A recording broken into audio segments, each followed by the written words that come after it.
Eu lembro tudo, desde o dia que chegaram em Angicos os professores que passaram das nossas casas, não é? Colhendo alguns dados para fazer assim, tipo a inscrição para a escola.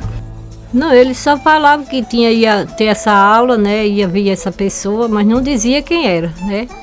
Só fazia dizer que ia fazer a matrícula da gente, pra gente estudar com ele. Mas dizendo o nome, mas não dizia quem era ele, né? Ele veio 3 vezes. Ele ensinava, cuidava da gente, perguntava de tudo. Ele perguntava de como a gente vivia, como era a vida da gente. Tudo, até como se fazia tijolo, ele perguntava. É importante saber ler, porque o camarada sem saber ler é um burro velho. Como é que se diz? O camarada não sabendo ler, para ele não tem graça na vida, tem não? Não.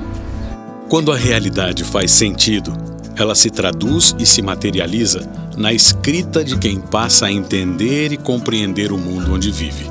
Excluir parte da população de ler e escrever é tirar deles a vocação ontológica do ser.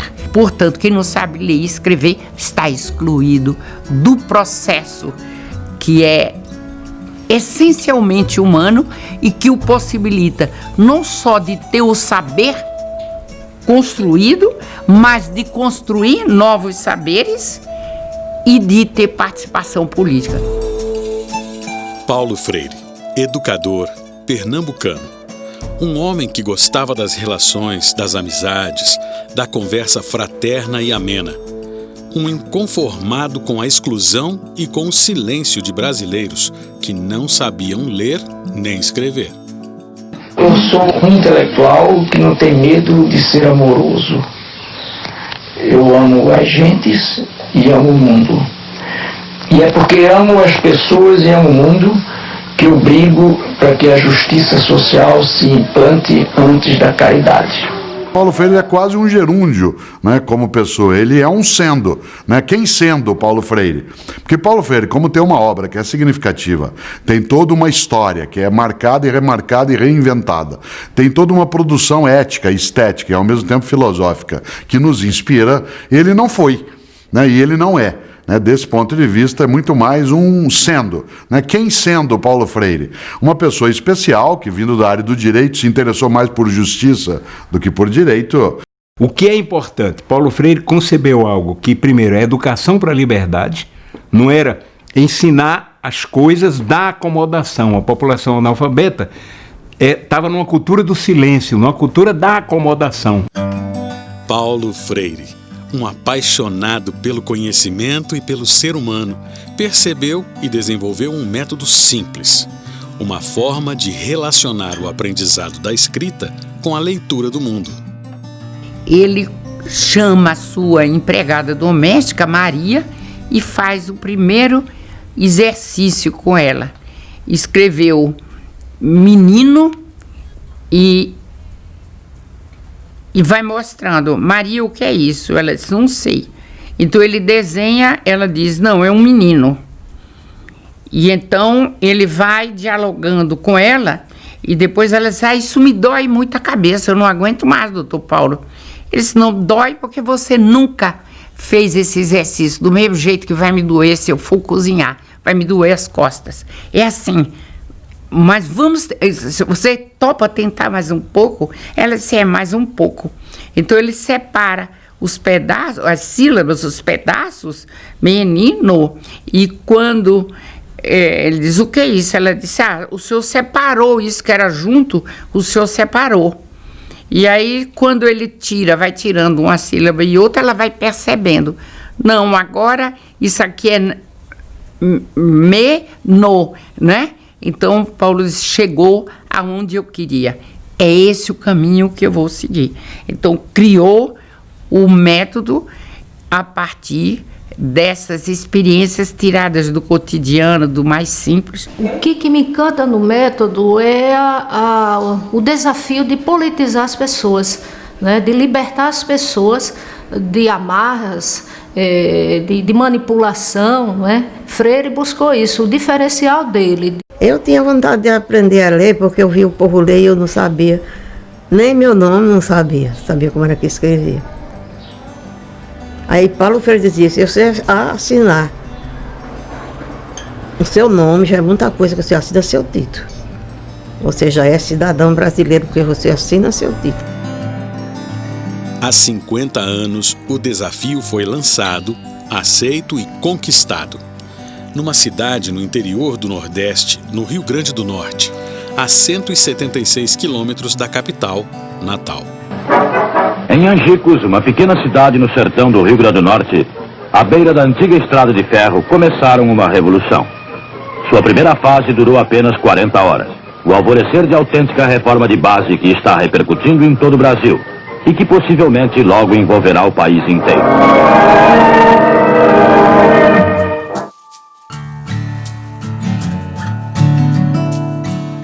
Paulo Freire, educador, ainda na década de 50, criou o método 40 horas. Um processo de mudança pedagógica vasta e profunda. Angicos foi a voz dos nordestinos. Um projeto de cultura popular, de respeito às tradições, à cultura e aos saberes do povo. Um instrumento de transformação social. Quando nós chegamos a Angicos, a princípio eles muito desconfiados, mas depois que nós fomos nos dar a conhecer para dizer o que realmente nós estávamos trazendo para eles, houve uma empatia muito forte, porque eles reconheceram que nós levávamos para ele alguma coisa de muito valor e que eles tinham condição de responder à altura, porque eles inclusive participaram com algumas sugestões para a inclusão durante o processo de alfabetização. Tudo era difícil, que a gente não sabia nada, né? Quer dizer, eu não sabia de nada. Muito pouca gente sabia. Hoje em dia todo mundo já sabe um pouco ou muito. Todo mundo sabe. Como eu escrever o nome, ler algumas palavras. Eu queria era aprender pelo menos a assinar meu nome para votar, como ainda hoje. Isso foi em 1963. A gente sentia aquele prazer, a gente tinha aquele orgulho de ir para a aula para aprender alguma coisa, né? Que a gente não sabia, no período a gente não sabia, né? Há 50, 60 anos atrás, quem é que sabia de nada? Quando nós fomos informados da existência de um projeto a ser desenvolvido, que estavam recrutando voluntários universitários para participar de um projeto de alfabetização de adultos em 40 horas. O secretário de Educação, Calazans Fernandes, identificou o Paulo Freire, através de amigos, e nós, do movimento estudantil, também identificamos o Paulo Freire como um parceiro interessante. Nesse momento, o Paulo Freire aceitou de vir trabalhar no Rio Grande do Norte com o governo Aloysio Alves, mas impôs algumas condições. Uma das condições é que ele queria ter autonomia pedagógica e política total e queria que o programa fosse entregue à liderança estudantil. As palavras como verdadeiras geradoras do conhecimento, refletidas nas paredes, projetavam a realidade e aos poucos começavam a desenhar o futuro. O início de uma jornada onde as palavras do cotidiano passariam a fazer sentido para 380 alunos de Angicos. Pois é, para a gente foi uma surpresa e é uma palavra que nós não conhecíamos. Belota, a primeira palavra, foi algo que, primeiro, era original. Segundo, bem simples, fonemas bem diretos, bem simples. E lindo, porque belota é um enfeite, berloque, um enfeite nas celas, um enfeite em arreios dos cavalos, um enfeite nas casas, etc. Era belota, era a cartilha de ABC, como hoje ainda chama, cartilha de ABC, né? Aí tinha a história de ler um sei um ACAK, um sei um OCOCó. Aí o meu avô, meu pai de criação, dizia que eu não dissesse a palavra seu cu, que sei um o seu cu, né? Que aquela palavra era horrível, não era para mim dizer. Ave Maria, eu lutava muito, só faltava morrer para não dizer aquelas palavras. Passava o retrato, passava os filmes. Passava aquele por cá, passava o filme do tijolo. Aí ele ia dizer para que se viu o tijolo. Passava o filme do prédio, aí ele ia explicar por que não entrava lá.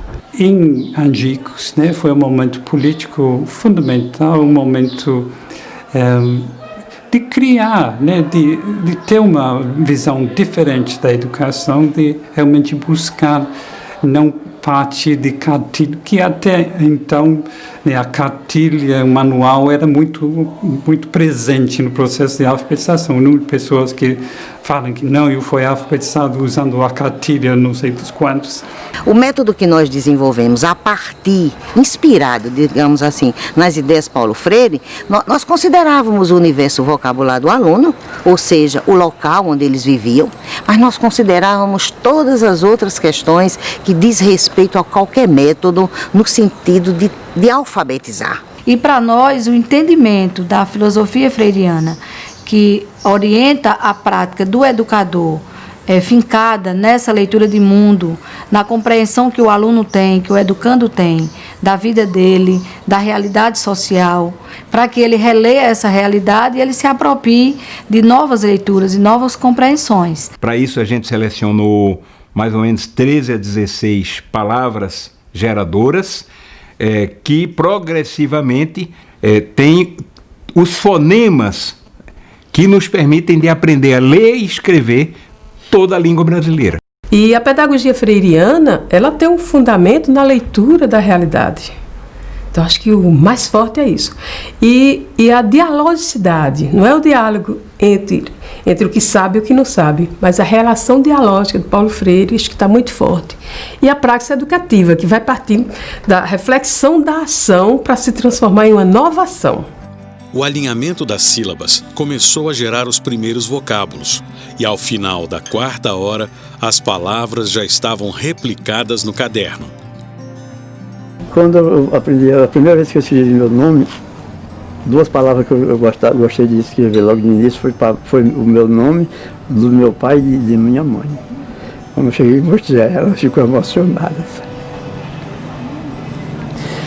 Eu disse, mãe, meu filho, você já aprendeu tanta gente, mamãe, estou iniciando agora. Porque é muito bom, é a vida da gente. A primeira palavra que eu aprendi foi bota. É um B e um O e um T e um A. Para os alunos, a rotina diária, nem sempre fácil, compensava o prazer de, no fim do dia, descobrir, aprender, compreender. Aí a gente lavava a roupa, engomava, e aquele dinheiro a gente comprava o vestir e o calçar. Aí quando era de noite a gente ia para a aula. Escuro, que não tinha essa energia. Aí lá ele ensinava a gente, lá na casa da avó de João Maria Pinheiro, era com aquelas luzes de lamparina, ou então com aqueles farol que tinha aquelas mangueiras que estava queroseno. Eu lembro até o cheiro daquela lâmpada que dava umas bombadas para ela manter-se acesa. Eu lembro do cheiro do mato, quando mandava a gente caminhar para fazer aquela filmagem. Filmavam a gente, depois passava na parede, a gente se via lá na tela. Nesse tempo eu trabalhava na roça, né? Aí quando trabalhava dia, quando era de noite, ia para a escola. Como em uma construção, as palavras começaram a erguer o conhecimento tijolo a tijolo e a relacionar o saber à vivência de cada um. Era a consciência do eu sabedor, político e atuante começando a se formar. Quando eu chegava em casa, que às vezes a gente ia lavar roupa e juntava muita gente no rio lavando roupa. Aí eu dizia, eu acho que essas aulas não vai ter futuro. Porque é uma história que só ensina a gente as coisas bestas, belota, meu Deus, não lembra as outras palavras. Não tá vendo que isso não leva ninguém para ir aprender nada? Mas aí aquilo ali foi só a besteira do pensamento, né? Porque levou com a belota mesmo, levou Maria a chegar hoje onde ela está. Eu me lembro que uma das coisas que a gente utilizou muito para motivar depois, ele foi um poema, O Analfabeto, de José Praxedes, um poeta popular, que emocionava demais a eles e a gente também. A primeira estrofe é assim: patrãozinho, se assente aqui nessa raiz de aroeira para ouvir a triste história de Zé Vicente Ferreira. Essa história, seu moço, é muito triste, patrão. Tem a tristeza do touro que berra cheirando o chão no lugar que derramaram o sangue do seu irmão. E a razão dessa tristeza eu posso até lhe dizer. É porque meus olhos têm luz, mas a luz não dá para ver o segredo das escritas de tanta letra bonita do povo que sabe ler.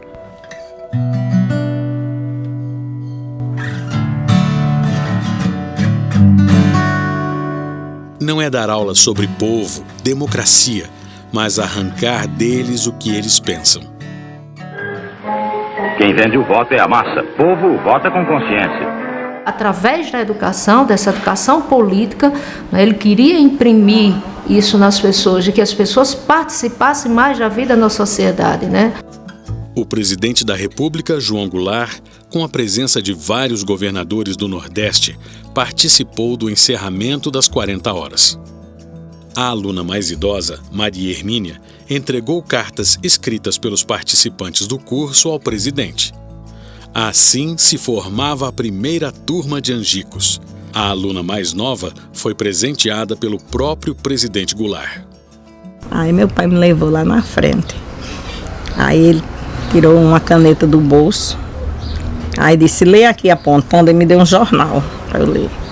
Aí eu li apontando, terminou, ele disse, você quer ganhar o quê de presente? Aí eu disse, uma bolsa que eu vou entrar na outra escola, aí quero levar meus cadernos para a escola. Em seu discurso de encerramento das 40 horas, disse Paulo Freire: não se fala com a projeção deste slide, não se fala em belota, em coisa nenhuma, e deixa-se que o povo, seguindo a mesma orientação do método, debata o que aqui está. O Castelo Branco pediu para sentar junto de Paulo na hora do almoço, depois da formatura. Aí ele disse, professor, depois que eu ouvi o discurso de um lavrador daqui, dizendo que quem aprende a escrever pode fazer uma nova carta, que era uma nova Constituição, eu estou achando que o senhor não é só dito que é subversivo, o senhor é de fato subversivo. Aí Paulo disse, pois é, general, eu sou subversivo sim. Eu subverto, minha intenção é subverter a ordem social injusta. O caro general engoliu aquilo em seco, não disse nada, e Paulo disse com os botões dele, como a gente costumava falar, se o golpe vai vir mesmo. Na época, o Brasil vivia a iminência da ditadura. Alfabetizar, conscientizar, tornar o cidadão conhecedor do seu papel por meio da leitura soava como uma ameaça. Naquele tempo da Revolução Militar, que aquele homem era comunista e vinha botar ideia comunista na cabeça do povo. Aí ele é de Pernambuco, esse Paulo Freire, que já morreu, é de Pernambuco. Agora ele não veio sozinho não, ele trouxe muitos com ele. Agora como ele era o cabeça, só caía tudo em cima dele. Aí depois veio uma conversa que tinha ele, Paulo Freire, era da parte dos comunistas, e por isso tinha se acabado tudo. E que quem fosse dessa escola vinham matar. Aí o pessoal, todo mundo com medo, acabaram, rasgaram os livros, rasgaram papel, tocou-se fogo em tudo, com medo. Os alunos foram ameaçados de terem sido manipulados por uma experiência qualquer comunista que pretendia subverter a ordem. Nós não víamos nada de maldade naquilo, pelo contrário, nós tínhamos produzido algo que era de muito valor para as pessoas e as pessoas davam conta disso. Mas isso deu um resultado que foi nefasto na época. Nós vimos os colegas presos, Paulo Freire preso, depois exilado, sofrimento muito grande das pessoas e das famílias, e nós fomos aconselhados a não nos encontrar mais. Terminou sendo um momento, né, por mais contraditório que seja, né, o momento em que ele teve, né, indo para o Chile, e quando ele consegue realmente elaborar melhor as suas ideias, então nos expõe escrito. A filosofia de ensino Paulo Freire colocou a educação como um espaço de transformação social e hoje está difundida no Brasil e no mundo. Paulo Freire foi um grande educador. Deixou uma contribuição enorme para nós brasileiros. Eu acho que nós ainda não conseguimos desvelar o verdadeiro Paulo Freire e a mensagem que ele trouxe para nós. Eu acho que Paulo Freire foi embora muito cedo e a gente precisa recuperar esse Paulo Freire. Paulo Freire era um otimista crítico. Nem ele era um pessimista ingênuo, que é aquele que achava que o que a gente pode fazer, a vida é assim. Aliás, se ele assim pensasse, ele não teria feito o que fez. Nem ele era um otimista ingênuo que achava que a escola e a educação por si faria qualquer coisa. O que mais define a postura dele em relação a isso é a clássica frase: a educação e a sociedade não mudará sem a escola, né? Mas a escola sozinha não muda a educação. A Maria foi uma coisa mais importante do mundo, rapaz. Se eu não soubesse nada, qual era de mim? Quando ele veio 30 anos depois, aí ele também me perguntou: se o presidente hoje perguntasse o que você queria ganhar, o que era que você respondia? Eu digo, eu não ia pedir mais uma bolsa, porque era pessoal, eu ia pedir um salário digno para os professores. Eu gostaria de ser lembrado como um sujeito que amou profundamente o mundo e as pessoas, os bichos, as árvores, as águas, a vida. O que ele trouxe para nós, para todos nós, ex-alunos dele, foi um ato de amor, de fé e de gratidão a todos que nada sabiam.